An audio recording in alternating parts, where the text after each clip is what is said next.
주님을 믿고 의지함으로써 세상의 풍랑에 흔들리지 않는 주님의 자녀들이 되시기를 간절히 축원합니다.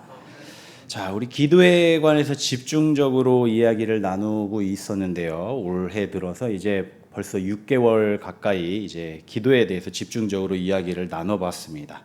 물론 이제 더 이야기하자면 얼마든지 더 이야기할 거리가 많이 있습니다만은 이제 하반기에 들어서는 일반적인 기도에 대해서는 이제 한 번씩은 다 이야기를 나눈 듯하니 이제 하반기에서부터는 조금 특별한 기도 그리고 특별한 은사들에 대해서 이야기를 나눠보고자 합니다. 그 중에서도 오늘은 예언에 대해서 이야기를 하고자 합니다. 먼저 우리가 예언이라고 하면은요, 단어적인 뜻으로 보자면은 앞으로 다가올 일을 미리 알거나 짐작하여 말하는 것을 이제 단어적인 의미에서 예언이라고 합니다. 그래서 한자 말로 보면은 이제 미리 예자를 쓰고 말씀 원자를 쓰죠. 그래서 미리 말하는 것, 그거를 이제 예언이라고 합니다. 그래서 이 단어의 뜻만 가지고서는 의미가 근데 정확하게 우리에게는 와닿지가 않아요. 예를 들자면요, 어떤 사람이 이제 어떤 동생이 이제 물에다가 라면 끓여 먹으려고 솥에다 물 받아서 가스레인지 불에다 올려놨어요. 그러면 이제 물은 아직 안 끓었지만은 우리가 끓 줄은 알죠. 이제 가가지고서는 이 물은 이제 끓을 것입니다라고 하면은 예언입니까? 그거를 예언이라고 생각하는 사람은 아무도 없습니다. 그런데 단어의 뜻만 놓고 보자면 예언은 예언이에요. 아직 안 끓었으니까. 아직 일어나지 않은 일에 대해서 이야기를 한 거니까 예언은 예언이에요. 근데 그거는 예언이라고 치지 않죠. 그래서 이 단어적인 의미로만 이렇게 말하지 말고 우리가 통상적인 의미로, 통상적으로 납득하는 의미로 이제 예언이라는 말을 다시 한번 해석을 해보자면 이런 의미가 됩니다. 아직 일어나지 않았고 일반적으로 예측할 수 없었던 일에 대하여 미리 아는 것 또는 그에 대해서 이야기하는 것을 우리가 예언이라고 합니다.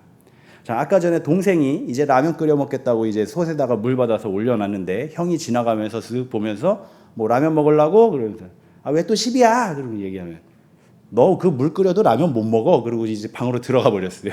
그럼 이제 동생이 기분 나빠가지고 또 왜 10이야? 그래서 꿍시렁 되겠죠. 그러고 나서 물 다 끓고 나서 이제 찬장을 열어보기 전까지는 그 말은 예언의 말처럼 들릴 수가 있어요.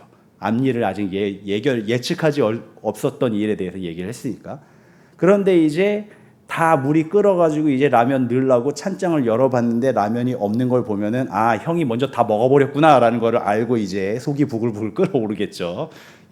그렇게 되는 것이죠. 그게 바로 예언의 속성입니다. 잠깐 재밌는 얘기로 이제 했습니다만은 이 짧은 이야기가 예언의 속성에 대해서 잘 가르쳐주고 있는 예화죠. 그래서 어떤 것이 과연 예언이고 특히 우리 기독교 신앙 안에서 하나님의 은사로서의 예언이라는 것이 무엇인지 그것을 우리 함께 이야기를 나눠보고 그거를 제대로 알므로써 우리를 속이려고 하는 원수 사탄의 세력들의 속임수에 넘어가지 않고 또 우리에게 진정으로 주시는 하나님의 은사를 감사함으로 받고 활용하여서 우리 교회에 큰 역사가 일어나기를 간절히 소망합니다. 자, 성경을 면밀하게 분석하면서 읽어보고 특별히 예언에 대한 부분을 공부해 보다 보면은 예언의 은사가 구약에 더 두드러지게 나타나고 신약에서는 비교적 드물게 나타나 있는 것을 볼 수가 있습니다. 특히 구약 성경에서는 구약 성경 전체 자체가 예언서라고 말할 정도로 예언의 비중이 굉장히 큽니다. 구약 성경은 시작부터 말라기서 끝까지 거의 예언으로 이루어져 있고 예언으로 흘러가요. 예언을 중심으로 진행이 됩니다. 그래서 그 예언이 역할이 구약 성경에서는 굉장히 크죠. 그런데 반면에 신약 시대에 와서는 이 예언의 비중이 상대적으로 좀 적어진 것을 볼 수가 있습니다. 그래서 더 자세히 설명을 하자면은 구약 시대에는 하나님의 직접적인 계시도 있었고요. 또 이러한 계시를 통해서 예언자들이 선지자들이 예언의 말씀을 선포하는 것이 이스라엘 전체 민족의 이정표가 되어서 그 길로 나아가야 했었어요. 국가 단위로 이제 움직여야 했었던 일이 있죠. 그걸 지표로 작용하는. 그래서 예언자들의 활동이 굉장히 중요한 활동이었고 이제 그 많은 사람들이 예언자들, 선지자들에게 의존해 있었던 모습을 구약 성경에서 볼 수가 있습니다.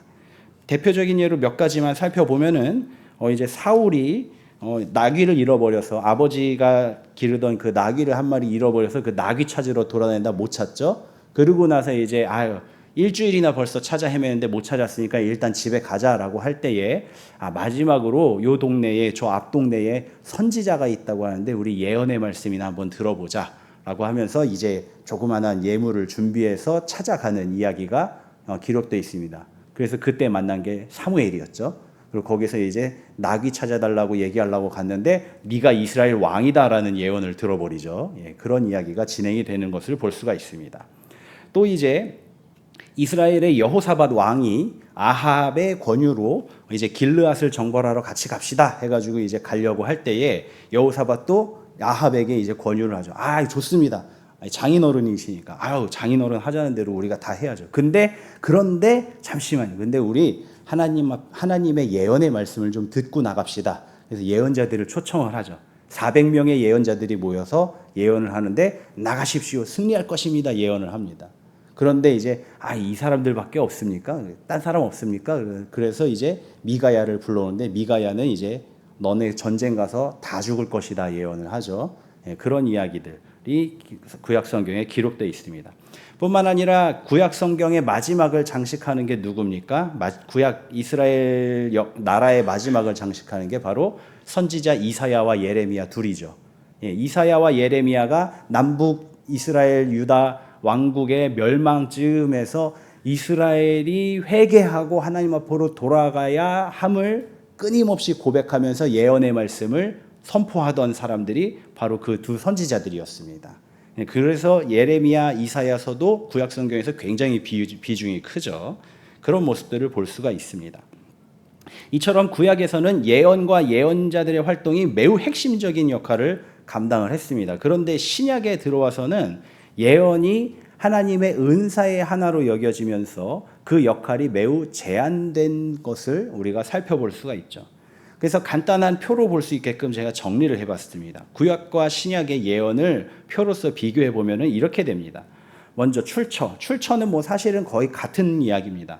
구약 시대에서는 하나님의 직접 계시가 있었고요.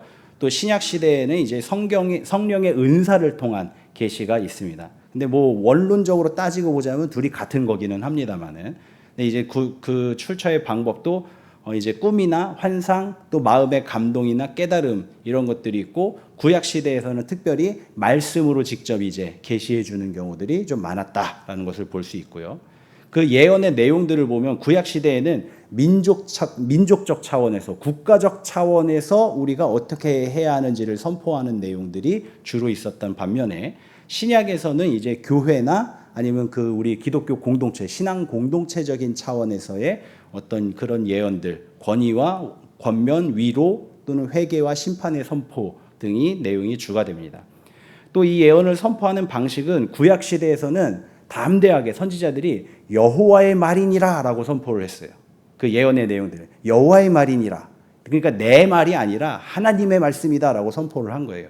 근데 신약 시대에서는 이 예언의 말씀을 선포할 때 주님께서 내게 말씀하셨다, 주님께서 내게 보여주셨다, 환상을 보고 이야기하는 경우 보여주셨다, 이런 식으로 이제 간접적으로 이야기를 하게 되죠. 또 이 예언의 목적들을 보면은 구약의 예언은 그 구약의 예언, 다윗 언약의 예언, 그 아브라함 언약의 이 예언의 말씀들, 언약을 회귀하기 위해서 이스라엘을 계속해서 돌아오라 부르시는 내용이에요. 언약으로 돌아오라. 그런데 신약 시대에서는 어떤 예언의 말씀이 주로 나오냐면은 성도와 교회 공동체를 구원으로 이끌기 위한 방향으로 이제 예언의 말씀이 약간 그 방향이 약간 바뀌어요. 그리고 이제 예언자의 권위. 구약 시대에는 예언자의 말씀은 곧 하나님의 말씀이었어요. 그래서 그 말씀에 순종하지 않는 건 곧 죽음이었어요. 그러는 한편 예언자가 선포한 예언의 말씀이 성취되지 않았다, 즉 하나님의 말씀이 아니었다라고 판정이 나면 그 사람은 거짓 선지자가 돼서 바로 죽임을 당하게 됩니다. 굉장히 예언에 대해서 굉장히 엄중했던 시대죠. 반면에 신약 시대에서는 우리 바울이 고린도전서 14장에서 이제 예언에 대해서 자세히 설명해 주는데 뭐라고 설명을 하는가 하니 방언하기보다는 예언하기를 사모해라. 그러면서 얘기하기를 예언을 한두 사람이 이제 예언의 은사를 발현해서 이야기를 하면은 두세 사람이 이야기하고 한두 사람은 그에 대해서 번역을 하고 우리가 알아들을 수 있게끔 통역을 하고 그 다음에 모든 회중은 들으면서 분별하라라고 이야기를 해요. 분별하라. 그러니까 이 말씀이 진짜 하나님의 말씀인지 이 말씀을 우리가 어떻게 받아들여야 될지 그거를 공동체적으로 새겨듣고 회의해서 결정을 내려봐라. 이렇게 이야기하는 거예요. 그러니까 구약 시대의 예언의 말씀과는 차이가 굉장히 크죠. 예, 그렇습니다.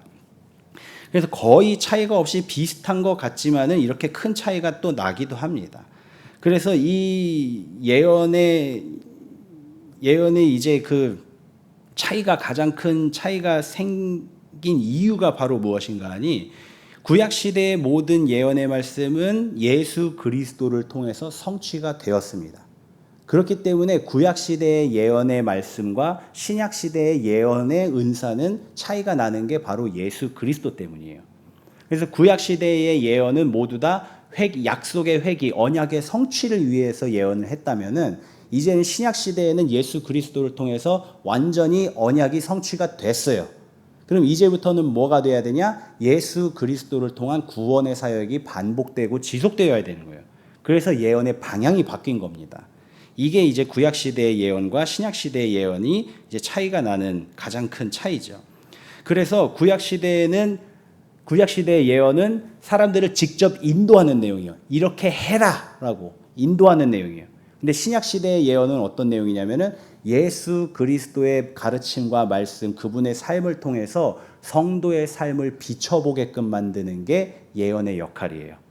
그래서 그리스도의 거울로 나 자신을 비춰보았을 때 내가 과연 온전한 성도인지, 내가 제대로 하나님의 길을 가고 있는지, 주님의 길을 제대로 따라가고 있는지 그걸 비춰보게끔 만드는 게 바로 예언의 역할입니다. 자, 그래서 현대에 이르러서는 예언의 은사가 정말 드물게 나타나고 그 흔적조차도 찾기가 참 쉽지 않다라고 느끼실 것입니다. 그 이유가 뭐냐면은 바로 우리가 그동안 예언이라는 것에 대해서 잘못 이해하고 있었기 때문이고 이 오해 때문에 예언의 은사가 잘못 사용되어서 문제가 된 일들이 실제로 많았기 때문입니다. 자, 우리가 그동안 생각했었던 건 무엇입니까? 예언이다, 예언의 은사다, 예언이다 하면은 꼭 우리 오늘 말씀 제목에서 나온 것처럼 앞에 일어날 미래의 일에 대해서 선포하는 것이 예언의 은사신 줄 아셨죠? 그래서 오늘 말씀의 제목도 미래를 선포하는 하고 물음표가 붙어 있어요. 이게 맞냐 이거예요. 미래를 선포하는 게 아니라 미래에 이렇게 될 수도 있으니 너희들은 깨달아라 라고 가르쳐 주시는 선포하는 말씀이에요. 그래서 신약 시대에 우리가 지금 가지고 있는 우리가 지금 행할 수 있는 은사, 예언의 은사는 미래를 선포하는 역할이 아니라 미래를 알아맞추는 역할이 아니라 성도를 비춰보는 역할을 하는 것이다. 그 차이가 있다는 것이죠. 그래서 이 은사를 잘못 이해했기 때문에 여러 가지 문제들이 많이 있었습니다. 실제로. 얼마 전에도 이런 일들이 있었죠. 여러분들도 그 뉴스 소식을 들으셨는지 모르겠는데 한 2, 3년 됐습니다. 코로나가 한창이던 시절에 나이지리아에서 어떤 한 목사님이 코로나에 대해서 예언을 했다. 코로나가 이제 곧 종식될 것이고 이제 어떻게 될 것이다 라면서 이제 예언을 했다. 그런데 그 목사님이 과거에 정치적으로나 아니면은 재난 재해에 대해서 예언을 했었던 내용들이 상당히 들어맞았다 하면서 그 외신을 통해서 국내에도 뉴스가 보도된 적이 있었어요. 그래가지고 처음에는 저도 그 얘기를 들을 때 야, 아직도 하나님의 은사가 저렇게 강하게 나타나는 그런 데가 있구나. 특히나 나이지리아라고 하면은 그 우리가 좀 그 생각하지 못하는 지역에 있는 그런 쪽인데도 불구하고 저렇게 성령의 은사가 강하게 나타나나 생각을 했었습니다. 저도 처음에는. 그런데 이제 가만히 그 나이지리아 그 예언에 대해서 이제 생각해 보면서 또 제가 조사를 해보고 알아봤더니 이게 아니었던 거예요.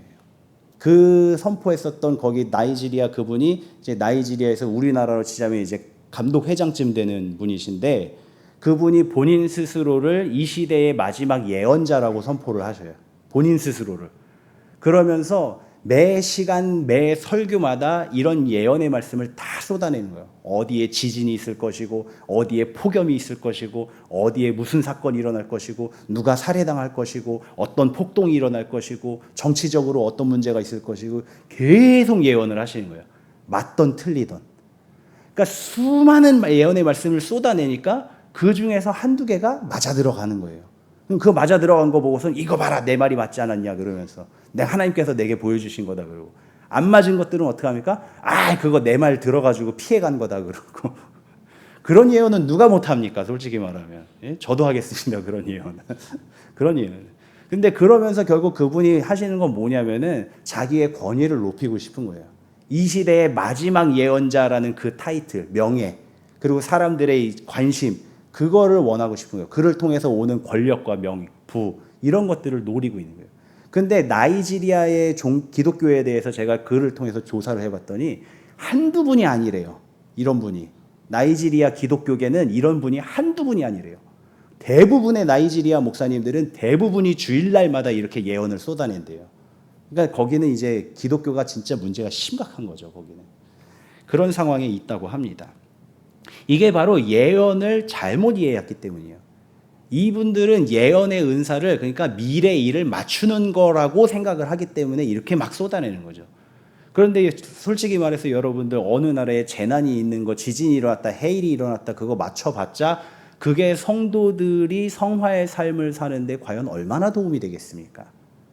물론 어거지로 짜 맞추면 도움은 되겠죠. 이렇게 하나님의 은사가 놀랍게 나타나지 않냐? 그러니까 하나님은 진짜 살아계신다. 뭐 그런 식으로 연결 짓는다면야 뭐 도움이 안 되지 않겠죠. 그런데 실제로 예언의 은사는 그렇게 적용되지는 않는다는 거예요. 이게 바로 예언의 은사를 잘못 사용한 예가 되겠습니다. 근데 이런 일들이 실제로 있고, 또 이런 예언의 은사를 빙자해가지고선 심지어서는 아예 조직적으로 그 예언의 은사가 맞아떨어지도록 연기하고 조작하는 단체가 있었대요. 이게 사기죠, 사기. 사기고 사입이죠. 우리나라에도 근데 이런 경우가 적지 않게 있었습니다. 요즘에는 없지만 적지 않게 있었습니다. 대표적인 예가 저 할렐루야 기도원이죠. 여러분들도 잘 아시네요. 지금은 이제 굉장히 규모가 축소되었습니다만은 아직도 남아 있어요. 아직도 남아 있어요. 할렐루야 교단. 그런 모습들을 볼 수가 있습니다. 이런 일들이 있다 보니까 교회 입장에서는 은사에 대해서 굉장히 신중하고 조심스러울 수밖에 없어요. 또 성도들 중에서 혹시라도 그 예언, 누가 예언 기도를 한다더라, 예언의 은사가 있다더라 그러면서 혹해서 거기 가서 기도 받으려고 또 가는 사람들이 있을까봐 목사님들은 또 조마조마하실 수밖에 없는 거예요. 또 우리 교인 중에서 누가 혹시 예언의 은사가 터져서 예언을 하기 시작했더라 그러면은 담임 목사님 입장에서는 진짜 마음이 조마조마하실 수밖에 없는 거예요. 그러니까 이렇게 되면은 은사가 하나님의 선물로 받는 은사가 하나님의 영광을 위해서 쓰이지가 못하는 경우가 되지 않겠습니까? 그러다 보니까 은사를, 심지어는 내가 은사를 받았다 하더라도, 하나님께서 내게 직접적으로 말씀을 들려주셨다 하더라도 성도들은 입을 다물 수밖에 없는 거예요. 내가 실제로 은사를 받았다 하더라도. 그게 교회의 평화를 위하는 길이고, 그게 오히려 우리 교회 공동체가 앞으로 계속해서 꾸준히 나아갈 수 있는 방향이 되기 때문에 그럴 수밖에 없다는 것, 안타까운 일입니다. 사랑하는 성도 여러분, 오늘 말씀을 통해서 우리는 예언의 은사에 대해서 정확히 이해하고 그것을 하나님의 선물로 받을 수 있으시기를 바랍니다. 예언은 하나님께서 앞에 일어날 일을 미리 알려주시는 점쟁이 같은 은사가 아닙니다. 예언은 성도를 구원으로 인도하시는 하나님의 자비이고, 예수 그리스도를 거울로 삼아 그 속에 나 자신을 비춰보게끔 선포하는 말씀입니다. 그래서 큰 의미로는 주일에 이 강단에서 목사님께서 선포하시는 말씀도 예언에 속해요. 그 말씀을 통해서 성도들이 각자 자신의 모습을 비춰보고 자신이 나아가야 할 바를 정해야 하니까요. 그것도 예언의 말씀에 포함이 됩니다. 그래서 그 이사야와 예레미야도 어떻습니까? 이사야와 예레미야도 그 내용을 쭉 읽어보면요, 그분들도 예언을 선포하는 내용이 다를 바가 없습니다. 먼저 과거를 봅니다. 과거에 우리 선조들이 저질렀던 잘못, 그에 대해서 하나님께서 어떻게 징계하셨는지, 그리고 현재를 봅니다. 현재 우리 민족들이 똑같은 일을 저지르고 있다. 똑같은 잘못을 저지르고 있다. 그러면 이제 미래가 보이는 거예요. 우리 하나님께서 지금 징계하실 것이다. 돌이켜야 한다라고 선포를 하는 예언의 말씀이 나오는 것이죠. 지금 우리 교회에서도 어떻게 보면은 중요한 예언의 말씀이 계속해서 선포되고 있잖아요. 그렇죠? 과거를 보고 현재를 판단하고 미래를 위해서 우리가 기도를 하고 있는 일이 있지 않습니까? 이런 것들을 예언의 은사로 볼 수가 있는 것입니다. 그러니 이제 우리는 어떻게 해야 할지를 깨달으시기를 바랍니다. 오늘날의 예언의 은사도 이와 같습니다. 성경과 말씀을 통해서 계시되는 하나님의 뜻을 통해 우리의 삶을 비춰보면 우리가 앞으로 어떻게 하나님의 은혜로 나아가야 할지 혹은 징계에 빠지게 될지를 깨닫게 됩니다. 그리고 어떻게 해야 할지를 깨닫게 되는 것입니다. 단순히 이렇게 합니까? 저렇게 합니까? 이거를 예지하는 예언이라 해도 이런 은사적인 원리가 없는 예언은 그냥 점쟁이들의 찢기에 불과하죠. 모든 예언은 이러한 원리를 가지고 준비되어서 선포됩니다. 그래서 진짜 예언은 맞고 틀린다의 문자가 아니에요. 그게 성취가 됐냐 안 됐냐 문제가 아니에요. 구약에는 이제 그걸로 선지자를 판단했지만 신약의 예언은 그걸로 판단하는 게 아니에요. 이를 통해서 성도가 성화의 삶을 살 수 있느냐 없느냐가 중요한 거예요. 그래서 내가 구원에 이르는가 그러지 못하는가 그게 예언에 있어서 가장 중요한 문제가 되겠습니다. 사랑하는 성도 여러분, 이런 예언의 은사가 우리 가운데서 충만히 나타나서 우리 모든 성도가 주님의 길을 바로 찾고 주님께로 바로 나아가는 그러한 우리 교회 공동체가 될 수 있기를 간절히 축원합니다. 이 예언의 말씀에 대해서 제가 준비하다 보니까 분량이 너무 많아가지고 오늘 하루에 끝날 건 아니고 이제 다음 시간에 그럼 예언의 은사가 어떻게 준비되고 어떻게 선포되어야 하는지에 대해서 좀 더 자세히 이야기를 나누도록 하겠습니다. 우리